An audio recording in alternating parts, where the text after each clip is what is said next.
judgment. You all have spent a lot of time developing proof and the evidence and filing stuff in the record to present those issues properly. So looks like we might have a lot to talk about today. If everybody make their appearances, please, beginning with plaintiff's counsel. Good afternoon, Your Honor. Wes Harned and Bruce Simpson for the plaintiffs on their affirmative claims. Okay. Your Honor, Jamie Dittert for Karen Winarzik on the counterclaim. All right. I'm sorry, Conrad Herman is also with us on the affirmative claims. And Mr. Simpson? Yes, I'm here on behalf of the plaintiffs as well. All right. Good to see all of you. And on this table, please. Your Honor, Ashley Brown and Jim Friel, James Friel, on behalf of Saddle Club HOA defending the claims asserted by plaintiff. And Mr. Buckles? On behalf of the Association for the County. Mr. Harnett, I'll start with you, sir. Your Honor, may I ask briefly, our client, we have two corporate representatives here, and they've asked if they may sit up here with us to assist in their, in oral arguments. No one seems to care, have an No, objection? If the plaintiffs can come up as well. then- Likewise, yeah. Come on up. You'll find those chairs to be a lot more comfortable, as a matter of fact. Thank you. Sure, no problem. Bring them on up.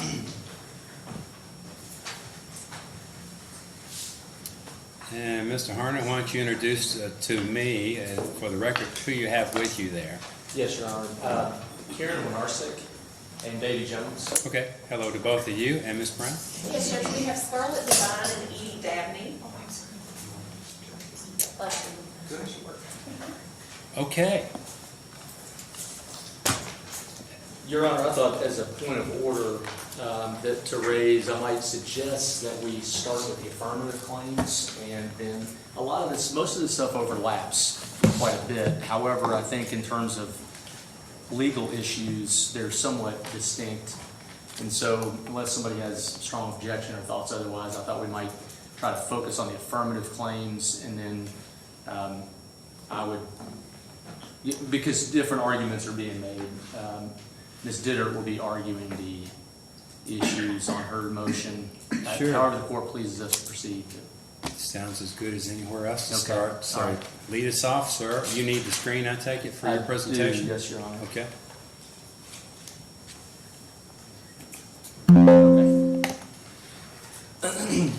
Your Honor, as you mentioned, there's a lot of paper in this case in the record, certainly in the last few weeks. And so I take it the court has reviewed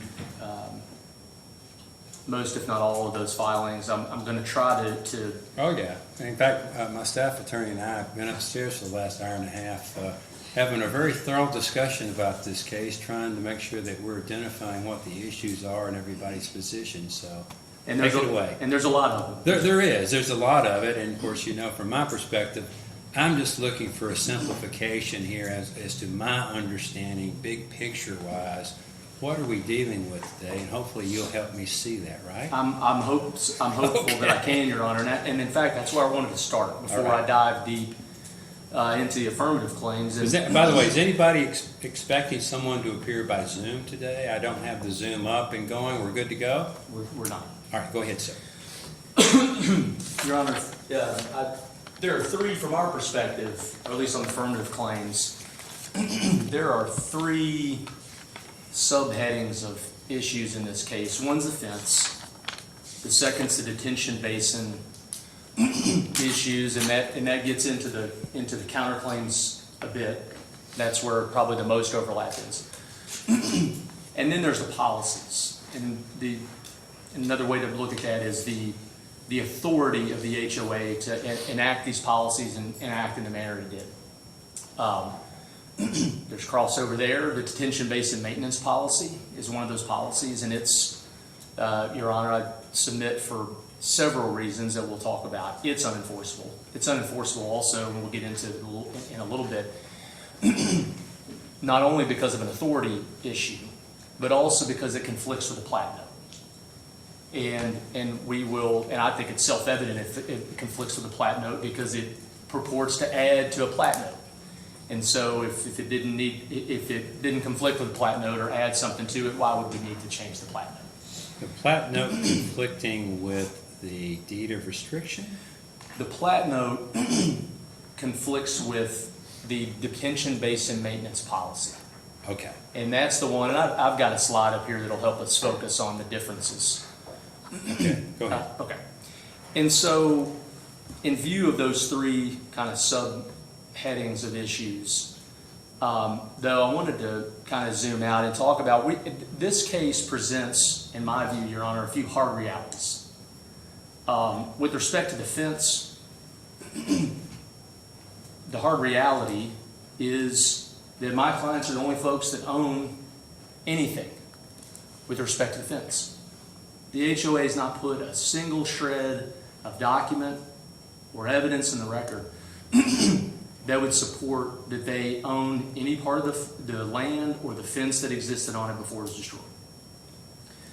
Now, we'll talk about their various arguments that I think kind of go in a patchwork manner to try to create the authority for them to destroy the fence. But at the end of the day, Your Honor, I think the court will be able to see that there is no ownership of anything on the part of the HOA.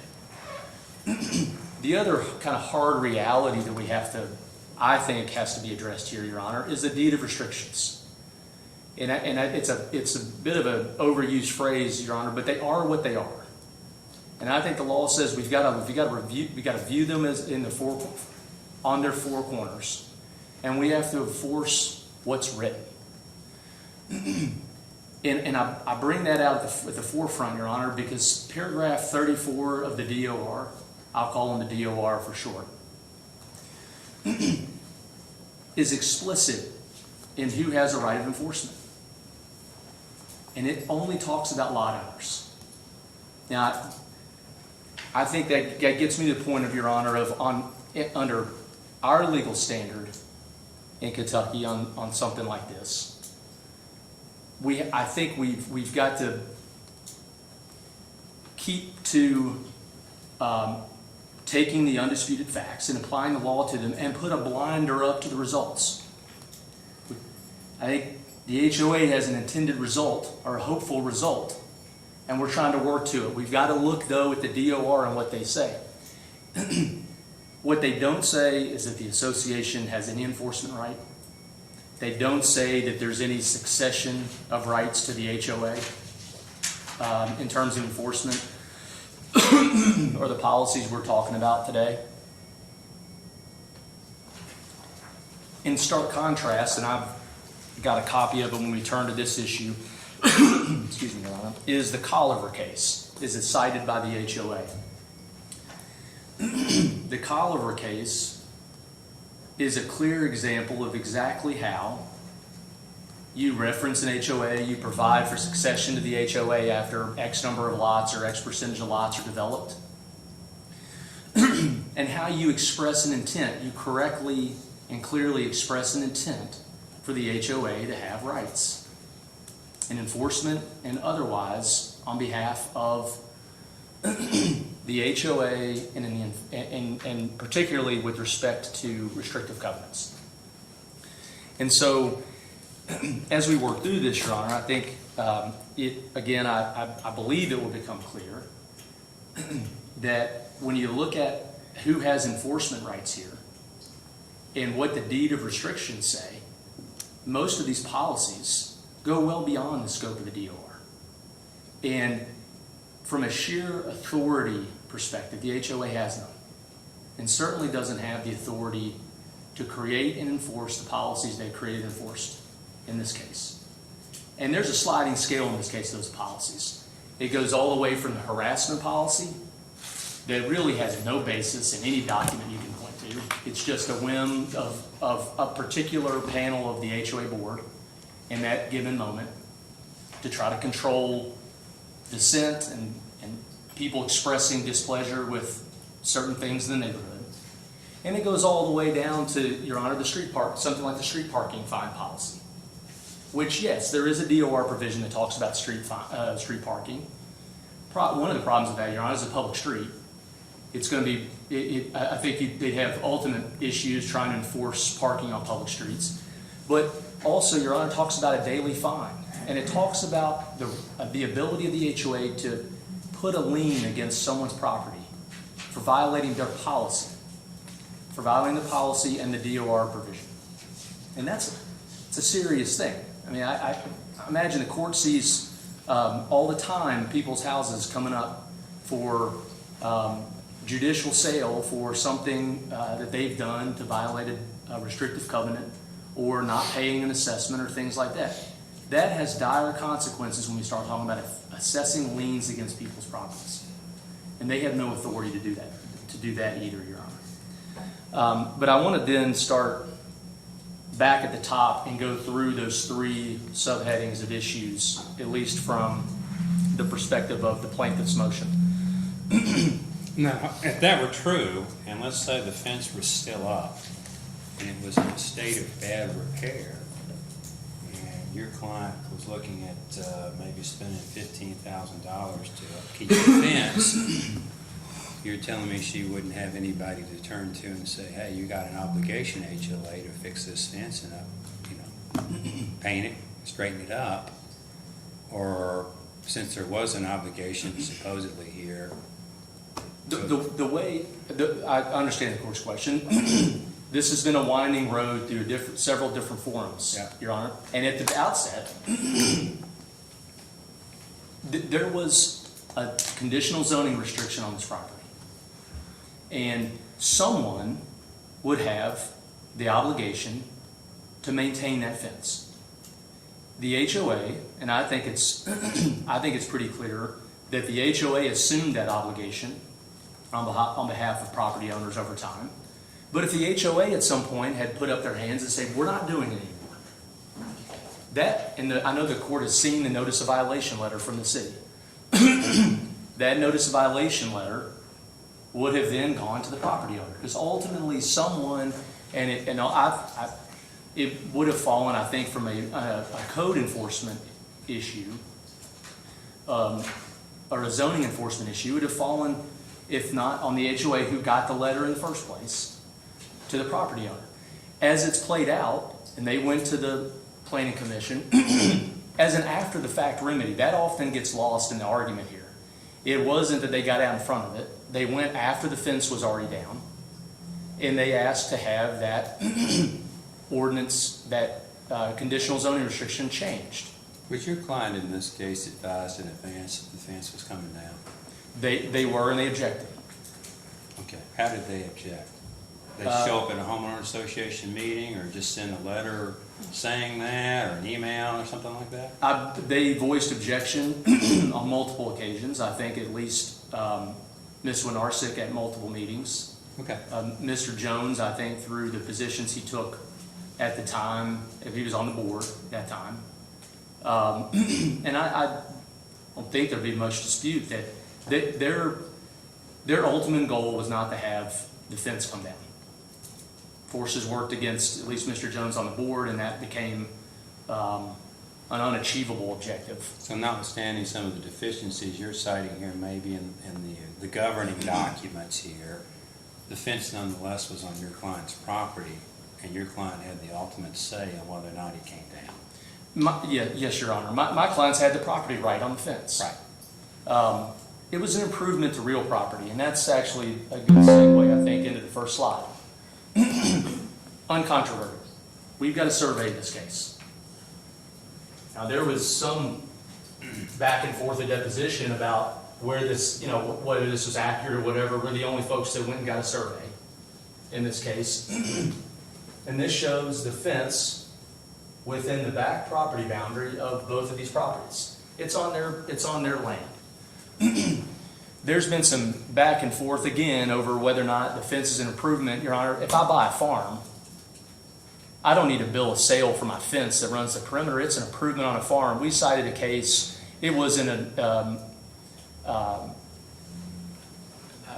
different property context, but it clearly references a fence as an improvement. That's a hard conclusion to avoid. And our clients have deeds that give them the land and the improvements on it. They've got title to the land and the improvements being the fence in this case. Does that show the barrier wall that was later installed? It does not. No, I think that's somewhere along here. Okay. Your All Honor. right. First kind of very, very undisputed fact is that the HOA has no document like a deed or anything else that would grant them an ownership right in the land, the fence that was on it, any of those things.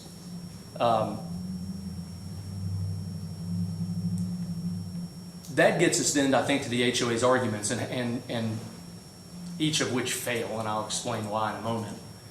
But none really get them to the point of how did you have a right to enter onto someone else's property and do something with a fence that didn't belong to you over their objection. And they've got a couple of arguments. I'm going to address each one of them. The first one, Your Honor, I think, at least in my mind, is a hurdle that's easily cleared, is paragraph 7 of the deed of restrictions. They cite that as, well, we control all fences in the neighborhood. That's not at all what the terms and I think very clear intent in that section is. That's new fences. That's as if you want to erect a fence, you have to come to us and we have to approve it. In fact, it talks about no fence shall be erected across the front of any lot, and this is section 7 of the deed of restrictions. And no side lot fences shall extend from the rear property line past the rear of the residence. That's talking about backyard fences, Your Honor. It's not talking about the old Calumet farm fence. Similarly, the next sentence talks about chain link fences. And then what's most clear is the third sentence talks about what all fences must be, unpainted wood or masonry not to exceed 6 feet in height. That's for a new fence. And so, you know, I'd submit to the court there's absolutely no provision in the DOR that would authorize them to do what they did in destroying the fence. So the HOA had a duty to maintain said fence. They undertook the obligation to maintain the fence, and that gets us to the conditional zoning restriction. Now, this board, in fact, no one here, everybody's testified, no one here had an appreciation of that zoning restriction at the time this happened. But you're not, the notion that the notion that anyone acting for this HOA was oblivious to that zoning restriction all the way back in time is dubious at best. But at the end of the day, Your Honor, it doesn't matter. At the time this fence was destroyed, there was an ordinance in place, a city ordinance that says it must be maintained. And we've said repeatedly in our filings, Your Honor, destroying is the antithesis of maintaining. And so we can talk about all the Unless it's cost prohibitive to continue to attempt to maintain said asset, or in this case, the fence, right? And what evidence was provided by the HOA to your client that it was cost prohibitive to continue to try to maintain the fence? That was part of the reason they gave for taking it out, right? That's their justification for it. You're right, but that under the ordinance they violated, there is no balancing of cost to whoever is supposed to maintain it.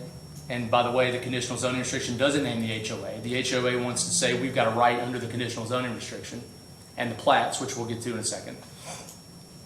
But they didn't have any right under that either. But nevertheless, Your Honor, there's no balancing, there's no cost-benefit analysis under that ordinance. It said shall be maintained. And that was a condition that was placed upon this property at the time of development, all the way back in 1995. And so that is the HOA's justification. It was cost prohibitive, but at the end of the day, it was violative of an ordinance for them to do it.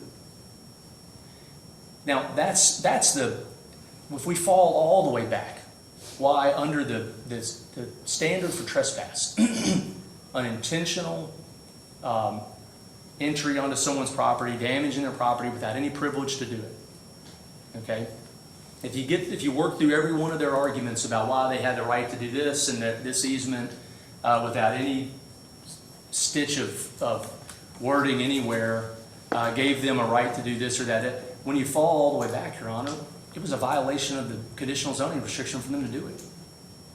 I think that's the definition of a lack of privilege to do it. Even if they cited reasons for it's cost prohibitive to maintain it, and/or what's the point anymore since we have a sound barrier that's been constructed along New Circle Road? I think all those things fall to the wayside, Your Honor, when you're dealing with an ordinance or a conditional zoning restriction that was tied to the ordinance rezoning this property passed by the Urban County Council in 1995 and placed on the property. And I don't know that ignorance is, an excuse, and I don't mean ignorance in the terms of, I just mean not knowing about it.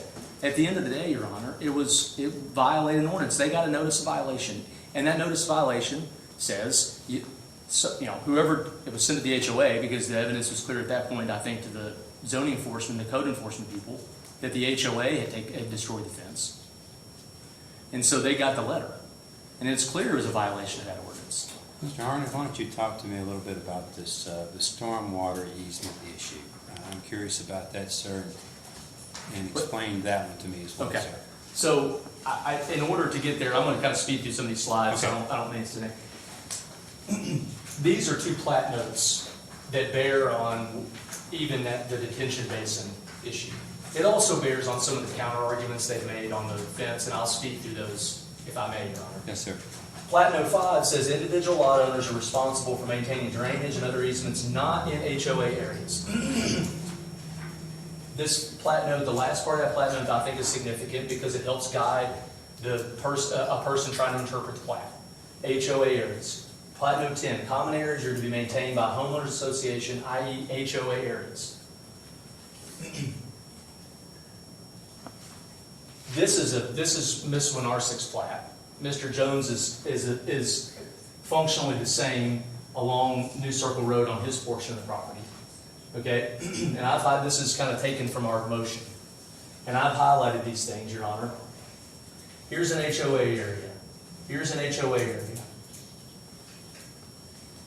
Up in this cul-de-sac, HOA area. It's designated clearly on the plat, HOA areas. Just to hit the point on the fence, Your Honor, one of their arguments is the fence is part of the landscape easement. That was one of their arguments, part of the landscape easement. It wasn't. In 1995, we put in the record the transcript of the 1995 Urban County Council meeting. Clearly, the developer drew a distinction between the fence and the landscape buffer, or the landscape easement. Okay? But even if that weren't the case, there's no HOA designation along the way here when we're talking about the landscape easement.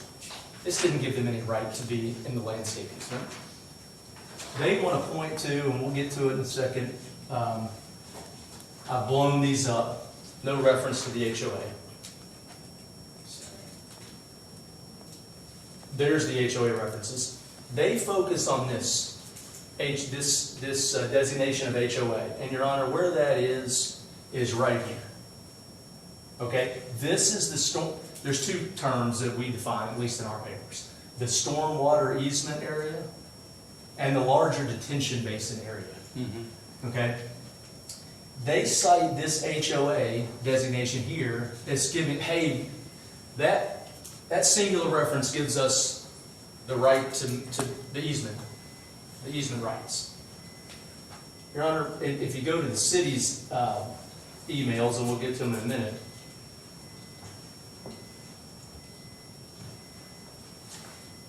if you go to the city's, this is the HOA area they want to talk about. But Your Honor, just to move through the easement issue, this line designating what that HOA area is wider than the easement designation. It's talking about a different area here. It's not talking about the same boundary of area right here, which is the 20-foot landscape easement. That's undeniable on this plat.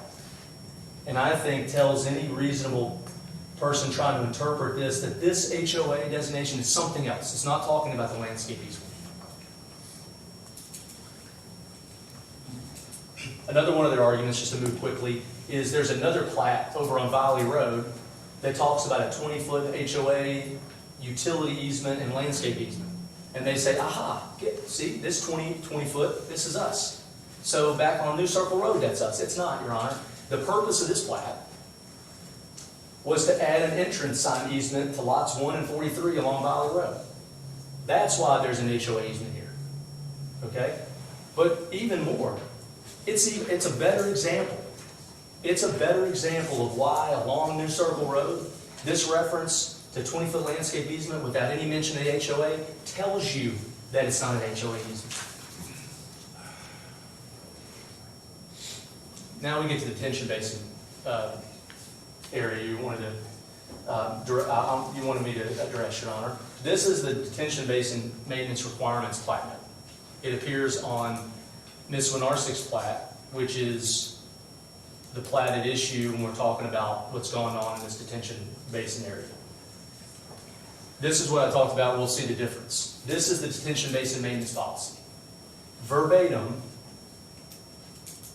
the plat note, except in really not even a very careful manner.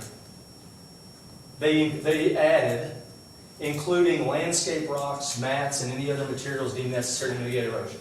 Really, I mean, the definition was spliced in there because we didn't even stop this sentence or reopen the sentence to include our added language.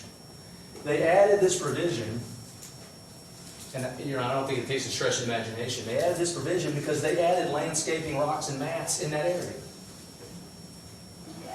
And now we've got an argument, even though they conceded in the motion to dismiss. We were here 18 or so months ago. And one of their arguments in their motion to dismiss papers, they admitted that this detention basin area, or the plat note, applied to this area. Now they say that's not right. That's not it. I think, Judge, they've made the judicial admission. They've made an argument. We've litigated this case for 18 months. Now they're changing it up. Even so, Your Honor, their detention basin maintenance policy, augmented to include language about exactly what they did in that area, tells on itself. Because it's the same language. This plat note applies to the area in which they placed the mats. They placed the smaller rocks in July and August of 2023, and the larger rocks in 24. And then they added the language to cover their tracks. So, Your Honor, I circle here in our papers the stormwater easement area. And then I circle, again, this reference to HOA, which is a wider sliver of land than the easement. Okay? And the question then is, well, what is the HOA area? What is the HOA area here? Well, first of all, when you go to the design drawings of the neighborhood, okay, this is New Circle Road along here. And we put this in the record as one of our exhibits. This is the detention basin area at the back part of Ms. Winarsik's property.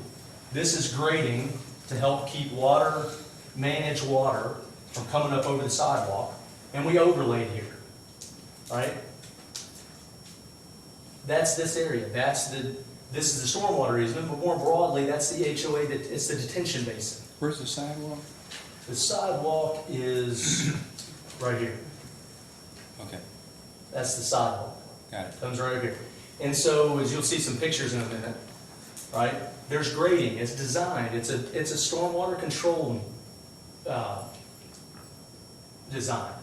And so it's meant to detain water here, coming off of New Circle Road. Okay, and then there's a pond over here. All right, detention, retention. Detention basin to detain water and control the flow into the pond, which is the retention, where it's retained. And this is also from the engineering. It's a packet of material that was created by the engineers to design the neighborhood, Your Honor. And we mentioned this swale through the site for the reason of it's coming down. One, you got to tie these two together. This is a 24-inch pipe from Kentucky 4 here coming down. This 3 area is the swale through the site. It's coming down here, and it's meant for this water to percolate into the ground and to detain as much of it and control as much of it before it moves through into the pond, through the culvert or drainage pipe under the sidewalk into the pond. But then we get to we put in the record, we asked the city for records relating to the issues that have arisen out here, and the city's been involved in them.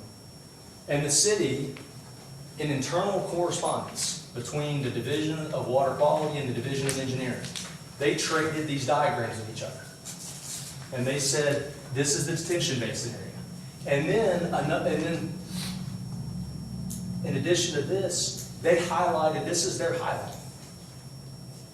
When someone had reached out to say, what does the HOA have to maintain? And they highlighted for Commissioner Albright, Ms. Nancy Albright, asked her team to give her some clarification so that when she went and walked the site with Mr. Simpson and Ms. Winarsic, she'd have an understanding and appreciation of what's going on out there, from the plats and the stormwater control perspective. And her team gave her this. And they highlighted the detention basin. And notice, Your Honor, it's not the easement area. Their highlighting goes to the edge of where this HOA designation is. That's what that HOA designation is. It's the detention basin. And Your Honor, it makes all the sense in the world because the HOA shall maintain all detention and retention easements. The plat tells you, if you look at it in I think, a pretty straightforward and reasonable way, that this HOA designation, it doesn't relate to the easement, it relates to the detention basin. And so that's the area we're talking about down here, Your Honor, when we're talking about the detention basin. Now, I told you about pictures. Why does this matter? Why does it matter about the detention basin and landscaping rocks and mats and all that? It's because that's what it used to look like, Your Honor. The New Circle Road wall's here now, okay, but water would come off of New Circle Road through a culvert right here in this area.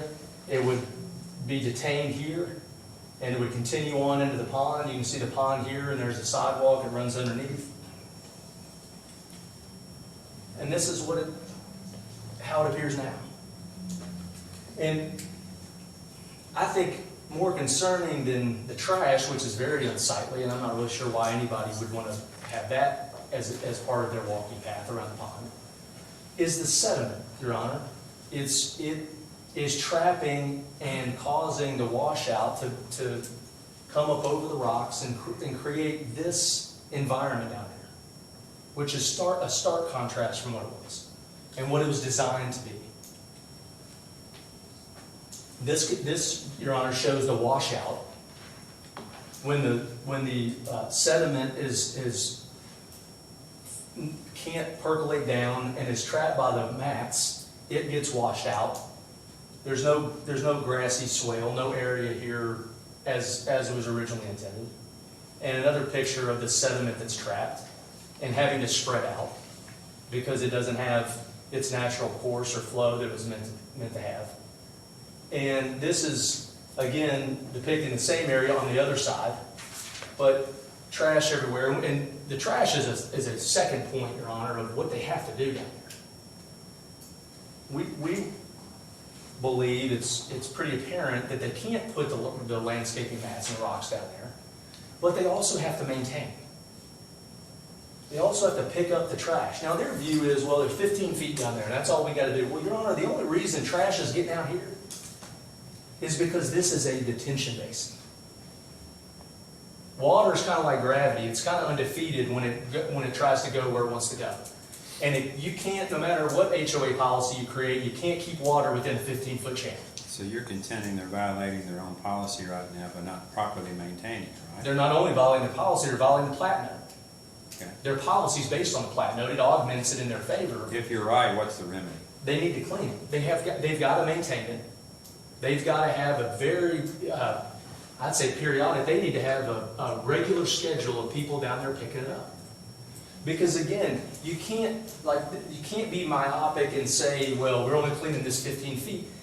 The reason there's trash out here is because the water is coming into the detention basin that the HOA is supposed to maintain, and it's washing out. Who cuts that grass there? Right now, on this side, Mr. Jones cuts his grass. This is another picture of the same thing. This is Miss Jones's side over here. Okay. No one's maintaining that. Now, the plat note will tell you that the HOA has to maintain it. The emails that we put in the record between Division of Water Quality, Division of Engineering, I think it's Mr. Parnas, says, or maybe Mark Sanders, excuse me, I think it's Mark Sanders, says, I don't know about the 15-foot limit, they've got to maintain, they've got to keep all that maintained down there. They're not maintaining that. Does the HOA have a property management company? They can address that, I believe, in depositions. We talked about different contracts over time for mowing and things like that. This is not in it. And it is not in it despite the fact that the plat note says they have to do it. And their own basin policy says they have to do it.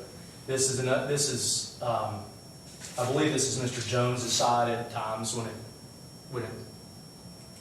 Are those recent photographs, by the way? the March of this year, I believe. Okay. It was actually May. May, excuse me, Your Honor, May. Yeah, It it was was this a little one. bit more vegetation for May as opposed to March. Right. Okay, yeah. What about the other stuff about the harassment policies and stuff? I think you'd like to touch upon that before I hear from the opposing counsel. Yes, Your Honor. This gets us to, maybe the first time we can have a good discussion of the law. And we've cited case law, Your Honor. I think it's very clear in Kentucky's law now that in order to be an enforceable restrictive covenant, it has to appear in the direct chain of title to property. It used to be, it could be collateral. If it's anywhere out there in the, in the ether recorded, it could constrain your property. It could restrict your property. Our law now is clear that it has to be in the direct chain of title to be a restrictive covenant. Your Honor, we filed, just for purpose of having the record, we filed this morning some public documents. Now, we made a motion, and we made a motion about the authority of the HOA, and we said they can't come forward with any proof, Your Honor, that this is anything but the deed of restrictions is in the direct chain of title. They can't do that. They haven't done that. It's their burden to do that. They argue that the articles are recorded with the county clerk's office, and so they're enforceable and everybody's bound by them. That's not the law. The law is what you're pointing to as a restrictive covenant. Is it in the direct chain of title? And so, Your Honor, what we filed, just to bring this point home, this is from FayetteDeeds.com, which is the city. Sorry. Yes, thank you. Which is the city-maintained site for publicly filed records. Okay, I put two tabs here, Your Honor, and before we get to those tabs, I want to note the dates on the deed of restrictions, which are, I believe, March recorded, March 18th of 1999, and then the articles of organization, which Articles of Organization, September 14th, 2001. Now, Your Honor, this list goes back in time. It goes backward. So the first tab is starting in 2001. And I'll just submit to the court that if you read through here, I indexed this, Your Honor, by J. Williams, Inc. And the reason I did that, Your Honor, just for a little bit more perspective, I've got Mr. Jones also in the record now, but I've got copies for everyone. I've got Mr. Jones's chain of title through deeds, and it's more direct. He got it, J. Williams, Inc. conveyed his property to the developer, who conveyed it to Mr. Jones and his wife at the time. I've got their chain of title, and I've got Ms. Winarsik's chain of title. Now, that property passed through several other people, but it all traces title back to J. Williams, Inc. Okay? And so that's where we get to, if you try to index J. Williams, Inc., you won't find the Saddle Club, Homeowners Association, Inc. articles of incorporation in this. If you were to do the title search and try to index and figure out what outconveyances J. Williams, Inc. had made, you won't find the articles of organization or incorporation. What you will find, which is the second tab, is you will find the restrictive covenants. That's because the J. Williams, Inc. put those in the record as a deed of restrictions, and you will find that. That's the direct chain of title. And so from a pure legal perspective, Your Honor, only the deed of restrictions is enforceable in this case as a set of restrictive covenants. Now, there's been a lot of argument about articles say this, articles say that. That had to be the case. The developer had. I would think it's they rely on Colliver, if I can approach. They rely on Colliver. Excuse me, I'll make sure this is the right one.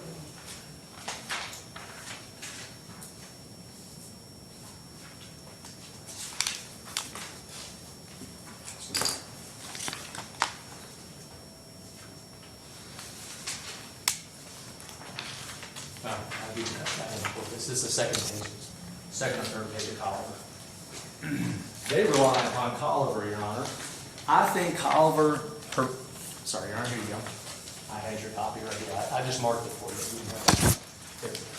Colliver provides a very, very clear comparison of how you should do it and what's lacking in this case. Again, from a pure legal perspective, the only enforceable restrictive covenants in this case are those set forth in the deed of restrictions for the Saddle Club neighborhood for the reasons I've stated. Okay? The reason that, there are occasions in neighborhoods where it's done appropriately, where you can tie the deed of restrictions to the articles of incorporation and to the HOA. And the Colliver case is a prime example of how you do that. In Colliver, despite how the HOA has characterized this case in the filings, in order to assess the HOA's authority in that case, they didn't look at the articles, which is what the HOA wants to draw the eye to here. They look at the restrictive covenants in Colliver, which is what you have to do because that's the restrictive covenant document. And in the restrictive covenants there, and you won't find it here, it says, for example, enforcement of Section 3, enforcement of these covenants and restrictions shall be by any proceeding of law and equity against any person or persons violating or attempting to violate any covenant or restriction, either restrain violation or recover damages, and against the land to enforce any lien created by these covenants. And failure by the association or any owner to enforce any covenant or restriction herein contained shall in no event be deemed a waiver of the right to do so thereafter. Right before that, the duration clause, Your Honor, says the covenants and restrictions of this declaration shall run with and bind the land and shall inure to the benefit of and be enforceable by the association or the owner of any land subject to this declaration. There's also language in here, Your Honor, if you read the other provisions, they look at in the deed of restrictions in that case, that talks about passing power to the association for enforcement at a given time of development of the property. Those provisions aren't here other than a reference to maintaining the common areas in the pond and the lake. There's nothing else in this case. The HOA wasn't created for 3 years after the DOR was created in this case. The association that's mentioned once or twice or a couple of times in our DOR is not the same entity. But nevertheless, Your Honor, there's no provision in our DOR that addresses successive or succession to the developer's power to enforce. And paragraph 34 makes it express, Your Honor, that only lot owners have the right to enforce. We can't add, subtract, or change language of a document that's clear on its face because the result is not what we thought it might be or intended, or what we want it to be. We've got to look at the face of the document, which in this case does not give this HOA any right to enforce. Is that a defect that can't be remedied? It can't, Your Honor, and bind everybody to it, unless you amend the DOR. And when we get to the policies, and I've done a lot of belaboring, so I won't make it, but I won't go through every single line and word of our arguments, Your Honor. But they tried to amend the DOR in this case several times to effect the provisions they ultimately were unsuccessful in amending for, and just created policies for it. Right? That's how you would remedy this. You would go to the homeowners, you would go to the lot owners, and you would say, guys, we think we think this ought to be clarified. We need 75% of the 101 lots. Yeah. And if you do that, you amend the DOR. They couldn't get the votes to do it. They never tried on the enforcement, right? They tried on the street parking fine policy, they tried on the trash receptacle policy, Yeah. they tried on the property upkeep policy.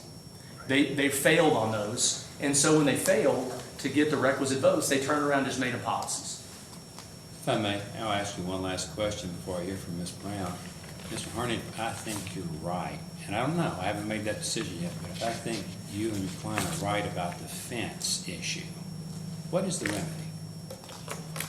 The law makes the remedy when you destroy property or improvement of property, and it can be remedied, it can be restored. It's the cost of replacement. We're asking, and it may be 6 of one, half dozen the other in this case, we're asking either for compensatory damages, and we put in our reply, they've got an updated estimate for that from one of the companies, I think, that gave us the original estimate, the times passed. But it would be the cost to restore that fence, or it would be, we've also asked for injunctive relief to order the HOA to restore the fence in the condition it was, well, planks, color, position, where it was before it was destroyed. Okay. All right then. Well, thank you, sir. Any further last comment you'd like to make before you sit No, down? Your Honor, I know I'll have a reply, so I'll try to save additional comments for mostly addressing their counterarguments. Okay. Thank you, sir. Well, let's hear from the defendants here, and that's going to be, Judge, if you don't mind, that's gonna be myself and Mr. Friel. We're gonna try to kind of tag team in. I had family emergency yesterday and Oh. didn't get into as much of it as I wanted to, so Mr. Friel's gonna help me out if that's all right with you. certainly that's fine. All right, well, Hit the highlights for me. Okay, highlights. Judge, this is a case about an HOA doing what HOAs are intended to do and doing what this HOA was authorized to do. Now, we heard a lot about the 1995 ordinance issue about the fence, right? And that was a good argument by half. So the 1995 argument on the fence did require the fence to be maintained. And the city did send a violation to the HOA, not to the homeowners, but to the HOA. And so the HOA petitioned the city, and the city amended that 1995 ordinance and took out the requirement to maintain the fence. And everybody was on notice of this hearing with the city, and nobody appealed that hearing with the city, the determination of the city.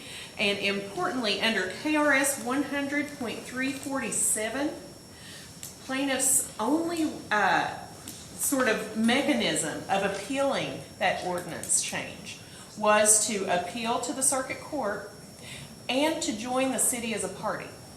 And so plaintiffs have failed to do that, and they can say nothing more about the fence now because the HOA is not required to keep a fence on that property.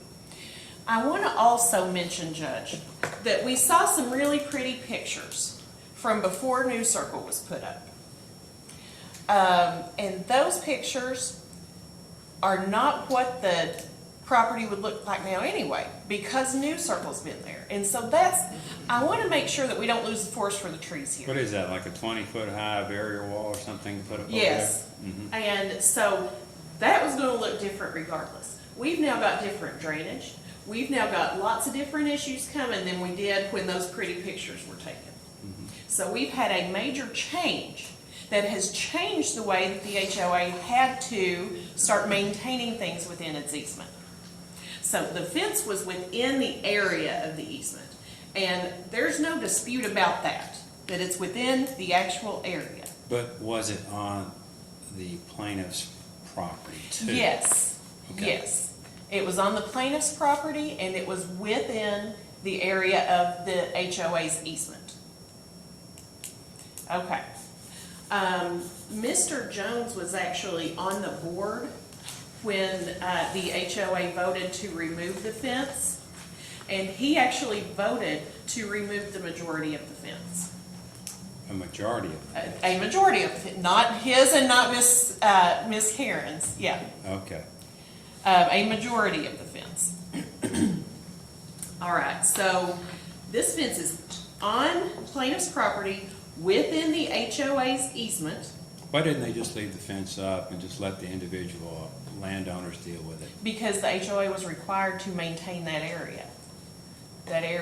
And the fence was put up next to that new circle barrier. And so the HOA couldn't get in there and mow, and so it was becoming overgrown. It was impracticable for them to maintain that area and leaving this fence up.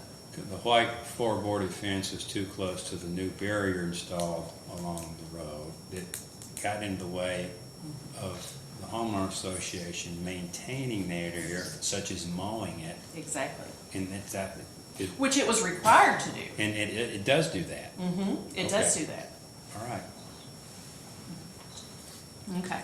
And so, the plaintiffs are claiming that the fence is somehow outside the scope of the easement, even if it is within the area of the easement. It's important to note that that fence was aesthetic only. That was its only purpose. And when you've got that growth behind it, and you've got the new circle barrier behind it, the aesthetic purpose is essentially crossed out. All right? It's within the easement area, it's maintained by the HOA, and everybody was put on notice about the intent to take the fence out, for more than a year. given an opportunity to voice an objection, Absolutely. and a vote was made by just the board of directors for the HOA to remove it. Yes. They didn't take it to the collective group as a whole of landowners? It is my understanding that they had several different, for over a period of a year, they had several different discussions, and I don't know that it's in the record whether they had a vote with the entire HOA or if it was just the board that voted. But Mr. Jones was on the board that voted. Okay. Okay. So again, we've got a completely new condition. Circumstances have changed once New Circle put that barrier up. Okay, so the HOA was contemplated. It's contemplated, it's on the plats of February 1999. So the HOA is contemplated as far back as 1999. In the deed of restrictions, March 1999. And then the first owner, who was the developer, put together the Articles of Organization in 2001. The Articles of Organization put together by the developer, those say that the HOA shall make and enforce reasonable rules. So then that gets us to, What about Mr. Harner's argument about it not technically being in the chain of title, so to speak, about what the restrictions were? that is interesting because we have, we've got the Oliver and Colliver cases, which is a coincidence that they are similarly named. All right, so here we have, this one's Colliver, that says when considering the intention of the developer governs and considering the general scheme of the plan or the development. So that was part of the Colliver case, the intent of the developer. Then we go to Oliver, and this is the case that plaintiffs cite. It says that a subdivision plat, a deed of restrictions, or some other instrument of record is filed that would place an ordinary and reasonably prudent attorney performing a title search on notice of these restrictions. So that's some other instrument. And Judge, we do object to the use of Mr. Hernan's search today that was filed because that's not authenticated. We don't have any evidence about what was input to do that title search. And frankly, Mr. Friel has done his own title search, and I will represent to the court, which is not evidence, that he was able to find it. So we think that that's unfairly been put before the court the morning of the hearing. But what did you have to put in to find it? Chestnut Run Saddle Club. Yeah, Chestnut Run Saddle Club, and it pulls it up. So it was there for any attorney who was, here, what the Oliver court said, that would place an ordinary and reasonably prudent attorney performing a title search on notice of the restrictions in question. Going back to the fence, Yeah. it's a wooden fence, 4-plank, white fence. You guys are conceding it is actually affixed to the real property owned by the plaintiffs. Yes. Does it not then constitute an improvement to said real estate? And if it's taken out without consent, you have to pay damages for it? Well, Your Honor, I think that goes to kind of the intention of the developer as the development process was going through. So we have a couple references in kind of the original documents. We have the 1995 ordinance, which specifically lays out. Hey, guys, you can square that podium. Okay, thank you. It's a little candy corner there. Go right ahead. In section 2 of the original ordinance, it has the following landscaping requirements will be maintained. And number 4 under that is the existing farm fence shall be maintained. So from the beginning, the farm fence was intended to be a landscaping detail. So it was a landscaping detail within a 20-foot landscaping easement that was subject to the HOA's authority. So, running down that chain of, the intention of the city and the developers setting this up, I think it was intended to be within the scope of the easement that the HOA maintained. It's within the easement, but on the plaintiff's property, and therefore you believe the HOA had superior rights to decide its fate. Because the HOA was responsible for maintaining it, it was going to be a financial burden to the HOA to continue to maintain this fence, a significant burden, not. Like, Not insignificant. what do you mean by that? Were there particular facts and figures supplied to Yes. So when the HOA was discussing this among the community beforehand, I don't have the exact figures in front of me, but it was I think more than half their annual budget would be towards maintenance. So it was going to be an exorbitant cost to continue maintaining this fence. Maintaining, you mean just to keep it Keep from it- falling over, making sure it's properly painted, replacing a plank here and there if Correct. it got rotted out? Correct. And the fence we're talking about specifically was along New Circle where the sound wall went in. Yeah, The fence remains on the other sides of the subdivision. It's been painted black because of the cost. Black is cheaper to maintain than white. And that was something that was approved by a vote of the neighborhood to change it from white to black. So the cost, I think, is a very important thing to keep in mind when determining why they took it out, the reason behind the initiation of the action. well, if one were to look up the definition of maintain, does that include destroy and take out?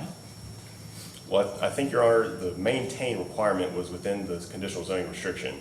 That process was played out before the city. The notice was given to the HOA. They went to the city and said, we would like to amend this ordinance. It was approved. LFUCG approved it. That requirement was removed. They were not required to replace the fence. So I think any reliance on that ordinance can't survive that process that was not appealed. The fence came down after, though, the barrier went up, right? They didn't have to take the fence out first in order to put the barrier up, right? Correct. Okay. Well, sorry to interrupt your presentation here on that. That's what was on the top of my mind. That's okay. Anything else about the fence that you wanted to rebut or specifically highlight Well, we've Your already Honor, talked about here today? Specifically as to Plant Council's presentation about the HOA references on the plats, I think specifically with the plat along Viley Road that he pointed to, he said, well, that was because they had a sign easement that was being put in. But if you look at the plat, not just the blow-up that was shown, but if you look at the plat itself, which was attached as exhibit to our response, the sign easement is designated as a completely separate area. And then there's this 20-foot HOA easement, landscaping easement. So it's pretty obvious when I read the plats that this was intended to be an HOA easement that ran along the entire ring of the subdivision. It's noted on this plat, it's noted on the other plat that was referenced. So I think it's pretty clear that HOA was referenced here. It went from the back property line to the 20-foot line. And I think there's no question about whose easement this was. I'm a little slow and hate to go back to something about the fence, but did I hear you say that some of the fence was saved? It wasn't taken down, but it was painted black? Yes, the only section of the fence that was taken down was along the circle Because they couldn't mow. because of the wall. Because they couldn't get a riding mower in between the two different barriers and the fences, or? And the cost of maintaining the fence going forward, especially given, part of the original reason for requiring the maintenance of the fence back in 1995 was to preserve the aesthetic view from New Circle coming into what used to be Calumet. So you all would have been fine with letting the fence stay up if it'd been allowed to be painted black instead of maintained as white? Is that what you're saying? Well, that was one of the options that was presented to the board when they voted to take it down. There were several options on the table. Keep it there, paint it black, remove the entire New Circle section, remove all of the New Circle section except for the Jones and Winarsic sections, and the removed New Circle was the one that was successful. And you removed the plaintiff's fence because of the barrier present, right? Yes, sir. Okay. And there was no, we're gonna paint it black instead and let it stay up. It was always coming down because of its close proximity to the barrier. That's exactly right. And because that was gonna cost more to mow the grass because of a narrow path of a mower going between it and the barrier? Well, the cost was to the fence itself, keeping the boards up, keeping the posts straight. Well, you're keeping the fence up all the other places. I don't understand the whole rationale here. Well, it was painted black to reduce the cost. Okay. And I think and I will note that in the amendment to the ordinance, those fence maintenance requirements were maintained. So that was included in the ordinance to maintain those other sides of the fence when the ordinance was changed, to remove the requirement along New Circle. Okay. But it was still your option. You could have kept the fence up, painted it black, and gone about your way. You didn't have to necessarily take that part of the fence down, right? That was an option presented to the board, and the board voted to remove. Because it was gonna cost the board too much money to maintain the fence and the common area right around it, including mowing the grounds behind it, between it and the barrier wall. Well, I think the cost of maintenance and the fact that the fence was now visually obstructed from New Circle, so that primary purpose in keeping it when Calumet was sold is no longer there. Okay. Well, again, sorry to interrupt you. I just had to go back to that. That's Have okay. an understanding of what was going on and why you did what you did. All right. All right, Yeah, go ahead. there's a lot of documents and a lot of arguments, and we really just want to try to distill it down, Judge. Yeah. Because like I said, we don't want to lose the forest for the trees. That's right. We had authority to do what we did. With the fence, plaintiffs failed to exhaust their administrative remedies. They failed to follow the appropriate procedure under KRS 100.347. And so it's our position that they cannot make any claim about the fence now. Let's talk about these interesting sort of board policies for harassment and receptacle policies and property upkeep enforced even though they never were approved, right? And they're not in the deed of restrictions. How do you square that? All right. So the the Articles of Organization state that the HOA, through its Board of Directors, may make and enforce reasonable rules and regulations governing the use of the Saddle Club subdivision. And so we have this in the Articles of Organization. And again, that takes us back to the Oliver case, which says it has to be put in some document, and then Oliver says, and we look at the intent of the developer. Well, the developer wrote these Articles of Organization, so we have the intent of the developer right here. So, okay, but there were never any bylaws approved or modifications to put everybody on notice as to what an harassment policy consists of, right? Or it was adopted as a whole, so to speak, by the homeowner association, just by the board of directors? How did that work out? All right, so we're looking at, I think it's the parking, it's the trash receptacles. They're also talking about And they'd be a little bit more controversial, you might say, harassment policy. Correct. And I'd like to point out that there's no right for anyone to harass anyone. So I don't think that that's really a stretch there, although they do have an enforcement mechanism. And you don't have a policy unless you can enforce it. By harass, were you all adopting then the criminal code as to what constitutes harassment? No. No, Okay, no. all right. No, that was not adopted, Judge. But, so, all right. So I think like council said, there's a little bit of a spectrum on these from, parking trash, property upkeep. Those things are actually identified in the deed restrictions, no on-street or overnight parking. Keep your trash receptacles hidden from view. I think the issue is the enforcement mechanism that's applied, and going back to our argument about the applicability of the articles of organization. Yeah, and the imposition, well, how much is that gonna cost you if you violate those policies? Sort of the fine impositions and things like that, right? First it's a warning, then $25. Well, and I think that's an important point, Judge. First, there's a warning, and I'm not aware of many HOAs in Lexington that give a warning first before giving a small fine, or a larger fine for that matter. This is something that HOAs all over Lexington do, is enforce their policies.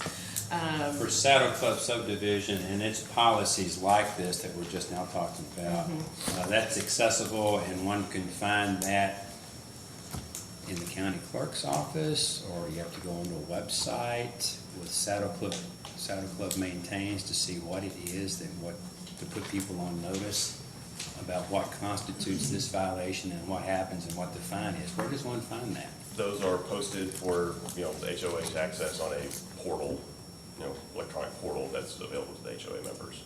Okay, all right.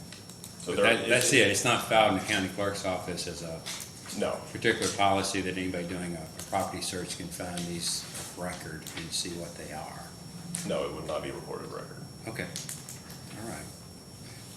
Why don't we ease up with talking about the stormwater easement issues and the problems associated with that, everybody?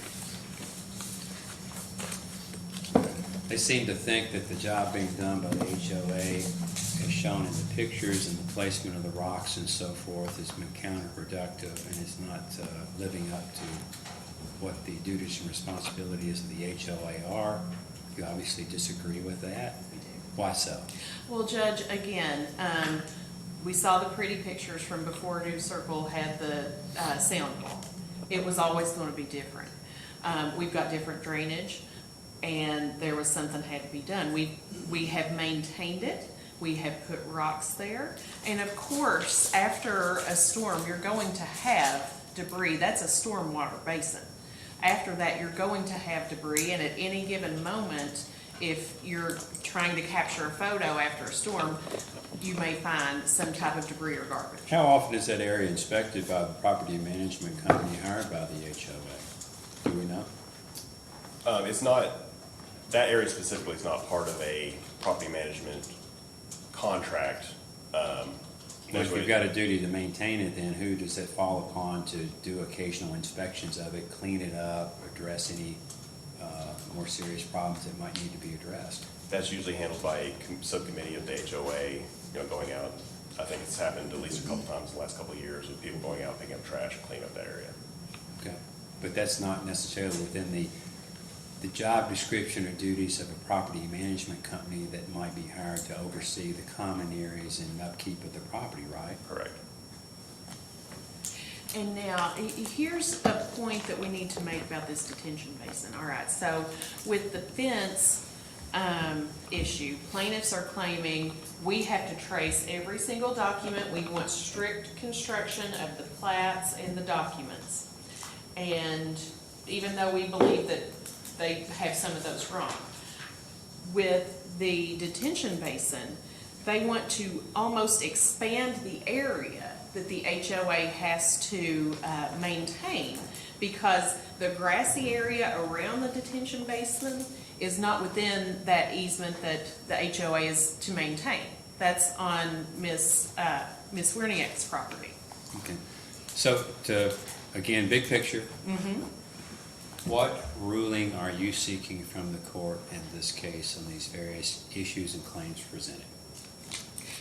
And there may be some counterclaims, right? And there are counterclaims, and we are not handling the counterclaims, so I will let Mr. Buckles speak to that. Okay.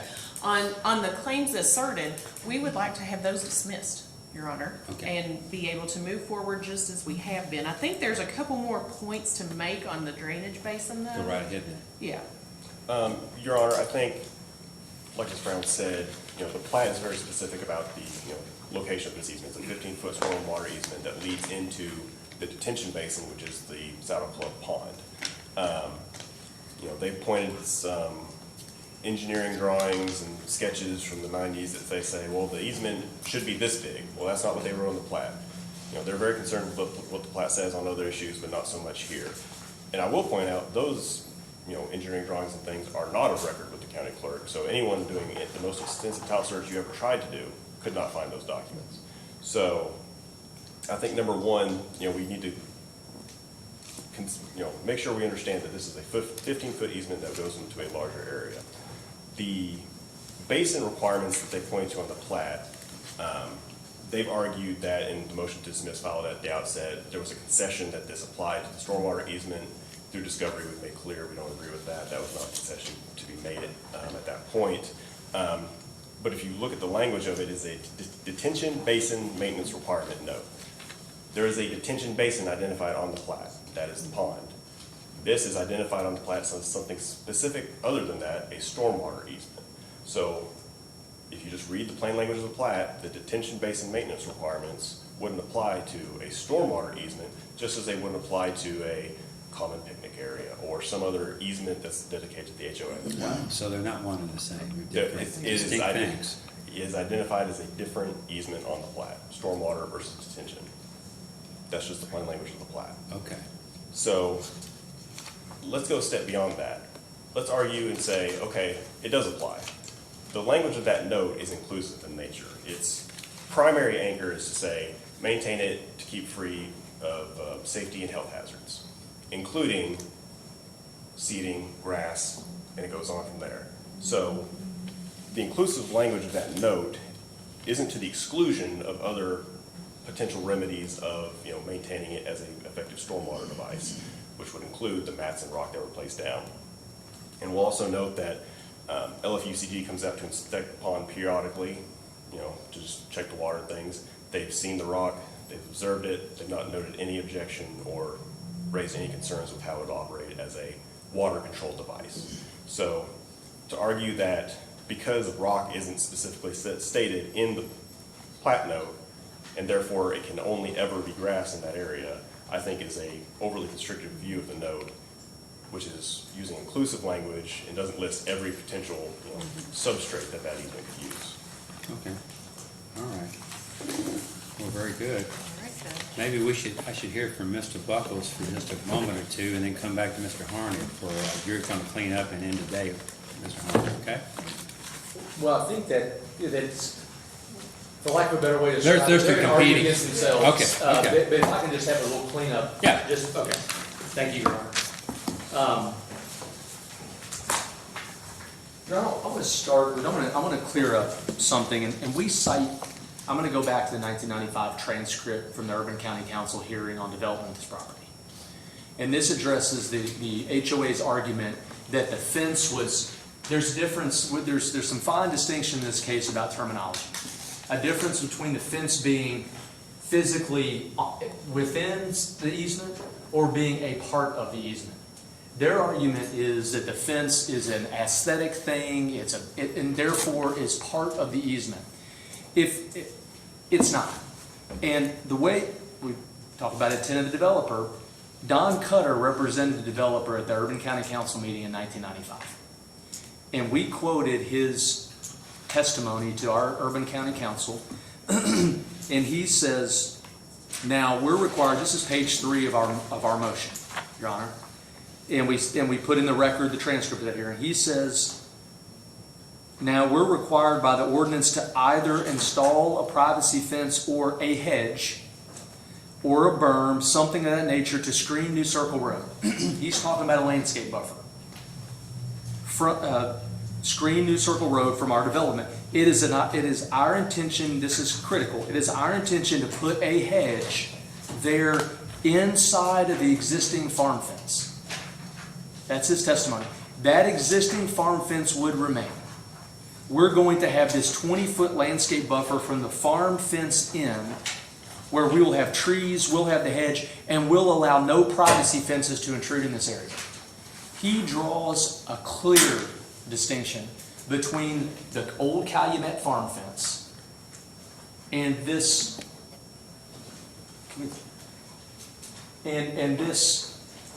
landscape easement, this landscape buffer that the HOA is trying to squeeze the fence into. That's, they've not refuted that, Your Honor. That's in the testimony from the developer. The farm fence is not part of the landscape buffer. It was an additional requirement to be maintained in order for this development to be approved, but it was not part of the landscape easement. Right here.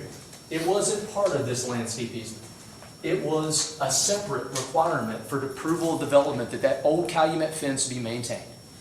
And the idea was then that the landscape buffer be on this side of the old farm fence, meaning this side relative to the subdivision? That was Mr. Cutter's, That's the way he envisioned it? That's what he testified to, and that's what garnered the approval of the Urban County Council. Is he talked about the existing farm fence, and the point here is, Your Honor, that the existing farm fence is not part of the easement. It's a concept separate from the easement. And so, I think the HOA's argument falls flat that the landscape easement included the farm fence. But again, to go a step further, the problem they still run into is this doesn't say anything about HOA. And Mr. Friel talked about the perimeter, but on Valley Road it said HOA easement. It doesn't say HOA easement here. The other thing I wanted to clear up, Your Honor, is there was some talk about the 95 ordinance, conditional zoning restriction being amended. Okay, I want to point out, I think it should be clear in the record, that attempt to amend that ultimately succeeded was after the fence was destroyed. They were trying to get out from a notice of violation, out from underneath the notice of violation. The fence was already destroyed when they went to the Planning Commission first and the Urban County Council and got the conditional zoning restriction changed. That was after the fact.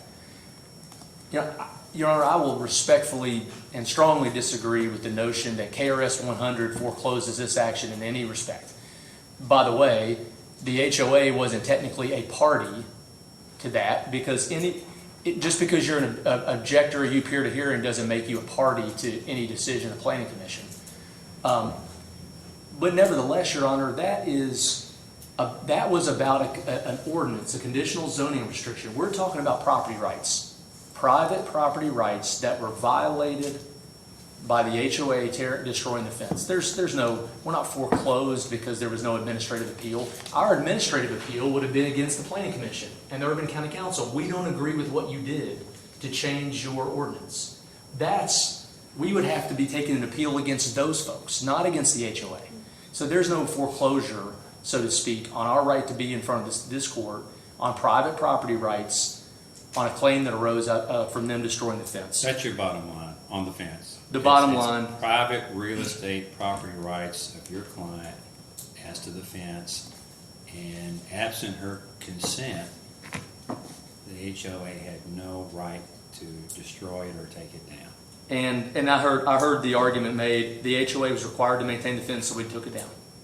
And those are diametrically opposed concepts, Your Honor. Real quickly, the Oliver and Colliver cases were discussed. I think if the court reads those. And then the cases that follow Oliver. It has to be the direct chain of title. There's a snippet taken out of Oliver that says if a reasonable person would do a title search, the courts have clarified it means it has to be in a direct chain of title. Mr. Friel explained what he's inputted to find the articles. He inputted Chestnut Run Saddle Club. Well, nobody doing an index would ever put that in to find what J. Williams Inc. did with his property after he deeded it to somebody else. That's not a reasonable person would do that. Mr. Friel would do that because he represents the HOA. But a reasonable person doing a title search wouldn't do that. Well, going back to Urban County government meetings and the minutes from them and speeches and presentations, that's not exactly the chain of title either that we're talking about. I mean, we're getting off the path a bit in discussing a lot of things, trying to provide context as to why things were done the way they were. I get that. So, and again, I think that the Colliver case, Your Honor, again, I think there was a discussion about HOAs all over town. Well, some do it better than others. The one in Colliver did it the way you have to do it in order for things like articles of incorporation to have any impact or burden a property owner in any way. Going back to that case, when I read those things, when I read the snippets of those restrictive covenants, one of the whereas clauses says, whereas developer has incorporated under the laws of Kentucky, Commonwealth of Kentucky, a nonprofit corporation known and identified as Stonewall Equestrian Estates Association. That was in the DOR. Yeah. And it said, for the purpose of maintaining and administrating the common properties and facilities and administering and enforcing the covenants and restrictions. That's notice. That's notice. Yeah. And you're telling everybody, if you find the deed of restrictions, now go look at the articles. In our case, we don't have that. Yeah. And they're trying to use the articles to bootstrap all of these policies into the DOR when no lot owner has casted a vote in favor of doing it. I see some of the issues that you've raised there, Mr. Harmon. Thank you, Your Honor, for the time. Now, there's some side issues here that, does council want to present real briefly on that? Sure. And how do you want to address that? Who wants to go first on it? I say side issues, they're still important. They're part of the case. There you go. All I heard was briefly, Your Honor. All right, Joe Buckles on behalf of Saddle Club Uh-huh. Neighborhood Association.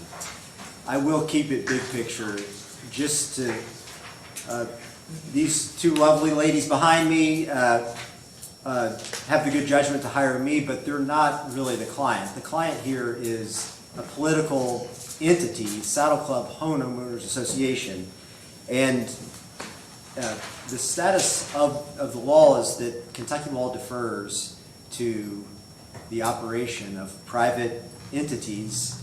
And we've spent a lot of time here today talking about maintenance of the fence, the color of the fence, the cost of doing it, keeping it on New Circle Road or not. I mean, these are political issues that were decided by a political entity and made the decision. So whether members of the board agreed or disagreed, they're here sort of doing the bidding on behalf of the neighborhood to preserve the value that's created by the HOA within their system. Sure, and they're doing it on a volunteer basis. They're not for profit. They're just doing the best job they can. Sure, and to that extent, Ms. Winarsic, I took her deposition. She's a lovely lady. I have no personal issue with her, and she's free to take a different political position than the board and the majority of the people involved in this. But that's where it stops. You can't, when you don't, if it doesn't happen, and then you continue to interfere and cause issues, that's the nature of these counterclaims. And so there's two issues with the counterclaims. There's interference with easement rights, but if I was being honest with the court, sort of the opposite relief that are requested, the relief requested from Ms. Brown is the same, a declaratory judgment. They have the authority to maintain the landscaping easement in the way they do. But there's also an attorney's fees aspect to this. And the deposition testimony from Ms. Winarsic was that the city action, the HOA, everything has been a tactical litigation perspective to try to force the HOA to change its political will based upon her preferences. And perhaps it touches, aspects of it touch her land more than others, but that's not how the votes are divided up within the HOA. But fees are authorized under the bylaws, Article 10, Section 8, and it works in the same mechanism that most HOAs do, is a special assessment. If there's some particular action you take, it creates a special assessment. In addition to... Those bylaws are filed of record in the county clerk's office? They are, Your Honor. Okay. In addition to that, there is a statute that was adopted by the legislature in 2023. When were the attorney's fees provisions in the bylaws adopted? 2024 was, it's... After the commencement of this litigation? Correct. Okay. But... Is that problematic? Ms. Wilhite will say it is. It's not, though, and I'll tell you why.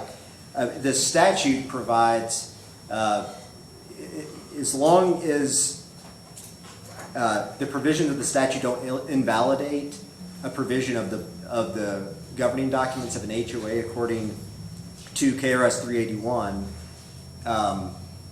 the statute would carry the day. So it either doesn't apply and it doesn't invalidate it, or it does apply, it works the same way. So it fills a stopgap either way. And she's cited Bellevue Commonwealth, which I don't think applies. And the American rule for attorney's fees is clear, but in this case, there isn't specifically a statute on point. What if you end up with a mixed result in a case like this? You could, I'll be candid with you and upfront, I'm not making a decision today in front of you all on this case. I'm just kind of weighing in what everybody's got to say, and it helps to hear it, in my view, because you focus on and highlight those things that you think are most important, so it has me kind of zoning in. But let's say hypothetically there could be a mixed result in the Sure. case. You could say, well, maybe the court sees it one way for one party on this issue because there are 4 or 5 different things thrown at me. There could be a mixed result. How does that affect any award for attorney's fees, Mr. Buckles? Well, it's, I think ultimately an issue of scope of the attorney's fees. The motion, my relief that I've requested is for there to be evidence presented, either a damage hearing or some presentation, because I think ultimately that's an issue of scope.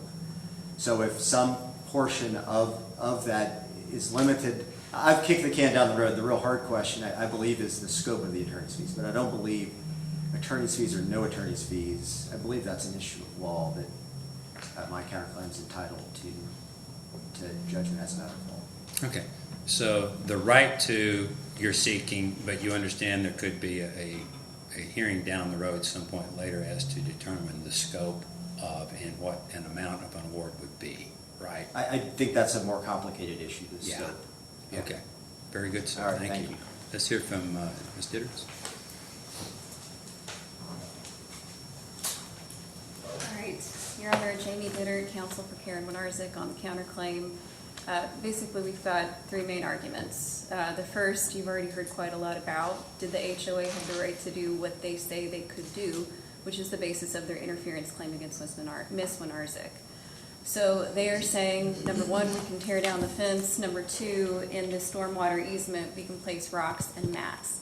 Obviously, if the court finds that they didn't have authority to do those things, the interference with easement claim goes away because they didn't have a right to do it in the first place. So I'm not going to retread that. The court's heard plenty today. Number 2, if you look through the testimony about what actually occurred, there is no tortious interference with easement rights here, even if they have the rights to do what it is they have frankly already done. And the key thing is that the HOA has not been prevented from doing what it wanted to do. It's torn down that fence. It's put down landscaping mats, and it's put down the rocks. It can go in and do whatever it is that they want to do, so there's really not been an interference with an easement. Their argument centers on essentially 4 days. And Postponement issues, having to come back and try again kind of thing? Yeah, and if you look at it, Your Honor, there was actually no postponement at all with respect to the fence. And with respect to the stormwater easement area, it's a postponement of 32 days, and that's it. There's no contractor costs associated with any of this. When it came to the stormwater easement, there was no specific notice to Ms. Winarzik that people were going to be on her property working. So the first day was July 6, 2023. People come to her land. They're doing things she doesn't think they can do. She calls the police come and they say, everybody go home. Everybody goes home. The HOA doesn't get notice to her that they're coming back on August 8th. They come back. She calls the police again. The officer says, nope, they can do the work. They did the work. About a year later, they realized, or the HOA, I guess, believes that the rocks they put in place were not the right size. They came back and they put it in. Nothing happened. So if you look at the case law, and I think we've cited to the Department of Fish and Wildlife versus Garner case, this is not interference with easement rights. The HOA has been able to do everything that they've wanted to do, and they've admitted that during their corporate rep deposition, and we've cited to that several places. When it comes to damages, there are no damages, and this ties into the other part of the counterclaim, which is the attorney fee claim. There are no other costs that they've identified other than attorney fees in this case. I would strongly submit to the court that there's no basis for an award of attorney fees, either in statute or through the bylaws. With respect to the statute, if the court reads it, it talks about an assessment for enforcement of governing documents. Number 1, they included a claim for breach of governing documents in their counterclaim, and they've already dismissed that. Number two, if you look at what's gone on in the case, there are no open violations against Ms. Winarzik. She was, I think, fined once for the harassment policy. She's paid that. They have again been able to destroy the fence, put down the landscaping mats and rocks. So there's really no enforcement action going on against her at this point that would even justify it under the language of the statute. And we've also cited to the court several statutes that do allow the imposition of attorney fees in cases, and each and every one of those refer to the court. This statute that they're citing doesn't say anything about a court. So I would submit, Your Honor, that it does not allow the imposition of attorney fees in part at all. Okay. When it comes to the bylaws, the court has already noticed this. The bylaws in place at the time this lawsuit was filed were attached as an amendment to the complaint. The HOA in its answer admitted that those were the bylaws. There's no language in that document allowing them to recover attorney fees. What they're relying on now is a belated effort to amend their bylaws that happened in either August of 2024 or September of 2024. There appears to be some disagreement internally or uncertainty about whether those were properly promulgated at all. We discussed that in more detail in our response, but briefly, the version of the bylaws that was circulated to members on August 20th of 2024 includes a different provision than what they're relying on now and what was actually filed with the county clerk's office in September of 2024. I understand the HOA is reviewing that issue internally, but either way, Your Honor, those have not been properly promulgated, and even if they have been, it's very much belated, and there's nothing in the language of the bylaws or in the law that they've cited that would allow it to apply retroactively. Okay. All right. Well, thank you for the presentation. Thanks again to everybody for the presentation today. There's a lot for the court to kind of think about, sort through, and hopefully get you a ruling sooner rather than later. Your Honor, may I clarify something very briefly? Yes, ma'am. Okay, and I will be brief. All right. So I want to make sure that the court understands that the HOA was required to maintain the easement, not the fence. Now, in 1995, it had to maintain the fence, but that's gone. It has to maintain the easement. Okay. Versailles and Viley Road still require a buffer between the incompatible areas, which is a residential area and then a road, and the wall is the buffer for New Circle Road. And so I just want to make sure that that's clear, that there is still that buffer, that sound wall is a buffer. Now, additionally, Mr. Harned referenced the testimony of Mr. Cutter during the 1995 Planning Council meeting when this was in development. And going further in his testimony, he said, it might be more appropriate, if you all are more comfortable with it, for us to establish a homeowners association in this community with limited responsibility for maintenance of the fence and the landscaped buffered areas. And so if you want to know the intent of the developer, there it is, Your Honor. Appreciate you. One more bit of clarification to clarify that. A lot of clarity, hopefully, to the court. Limited responsibility. Limited responsibility is the quote there. You look at the plat, you won't see anything about the HOA on the easement, that 20-foot easement, or anything that gives the HOA the right to the fence. One last issue on the, you don't need it. There was talk about mowing, and this, I was going to ask to clarify this too. There was talk about mowing between the Calumet fence and the wall. Your Honor, I'm just going to jump, I'm not going to characterize that argument. That's state land. The Ms. Winarzik, and if we had it, but if Your Honor can go back and take a look, her property line abuts state land. The fence is on the property line. Okay, so So- you're saying no, there's no requirement the HOA mow that grass on the other side of what was the fence that's gone now, right? Exactly, Your Honor. It's kind of like we said something in the motion to dismiss. We're not doing that. It's like, you know, we pled counterclaims, we're dismissing them. Now it's, well, we have to get back there to mow. And that's one of the, that's state land. They don't mow that. The state's responsible for that. That's another thing that's not ever gonna be in this record, because it doesn't exist. Any obligation that the HOA has to take on the state's responsibility. So does the HOA then mow a segment of grassy area that was on this side of that fence? Or was that all I think- privately owned and, The evidence, in fact, that was part of the contention in our discovery dispute, Your Honor. They're adamant that they never had a contract for mowing any part of the plaintiff's properties. We were trying to get, if Your Honor remember, we were trying to get those contracts, Yeah. and we hit a wall, for no pun intended. But there's nothing that they've produced that would show that they did anything in terms of maintenance for the lawn or mowing. they weren't mowing grass on either side of the fence, you're saying? That fence, the other side of that fence is state land. It's state right of way. So I. So if they just were, want- they didn't have to. If That's, they were, they didn't have to, Your Honor. I think that's one of these things that's developed over the last 18 months as another justification for why they tore a fence down that they were required to maintain. Or someone was required to maintain. oh boy, okay. Before we wrap it up today, anybody else have anything, other comments before we have the entire matter submitted on the record? Can I say something? No. No. Mr. Buckles had talked about a damages hearing, Your Honor. You asked me earlier what the remedy would be on the fence issue. We put that estimate in the record. That's the only thing that's been put in the record. But if Your Honor's inclined to go in that direction, depending on, of course, assessment of the issues, we'd like we'd like the award to be the amount it needs to be to pay that estimate. But in any event, or at a minimum, we'd like a damages hearing on that too, to establish the cost of replacing the fence. And any other damages that may arise or that may be on the table because of the court's ruling. Understood.